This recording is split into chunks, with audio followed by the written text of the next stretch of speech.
La nouvelle série de la franchise Star Wars et préquel du film Rogue One sortira sur Disney+ à la fin de l'été et s'annonce déjà plus ambitieuse que jamais. Andor s'annonce en effet comme le projet télévisé de la franchise Star Wars le plus audacieux à ce jour. Grâce au dernier numéro d'Empire Magazine, nous savons maintenant que la série préquel de Rogue One devrait explorer une période de 5 ans à travers 24 épisodes répartis entre 2 saisons.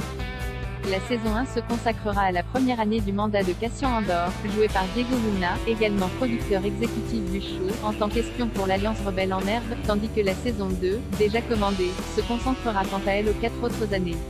L'ampleur de la série est énorme, a déclaré le showrunner et scénariste Tony Gilroy. Les réalisateurs travaillent par bloc de 3 épisodes, nous avons fait 4 blocs dans la saison 1, de 3 épisodes chacun. Nous avons regardé cela et nous nous sommes dit, wow, ce serait vraiment intéressant si nous revenons et que nous utilisons un bloc pour représenter un an. Nous nous rapprocherons d'une année avec chaque bloc.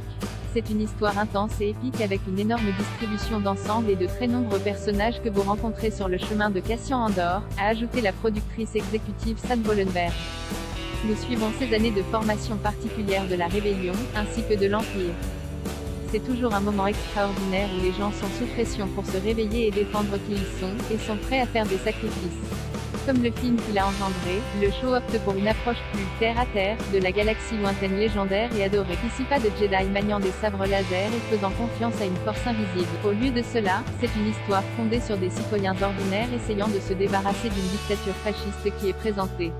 Si Star Wars est un hôtel ou un restaurant très réussi, nous sommes dans la cuisine, a poursuivi Gilroy, qui a écrit 5 des 12 épisodes de la première saison. Nous sommes le moléculaire, le granulaire, nous sommes derrière, en dessous. Nous avons 1500 pages de script pour raconter cette histoire. Nous avons donc beaucoup de choses à dire et nous explorons de façon assez profonde.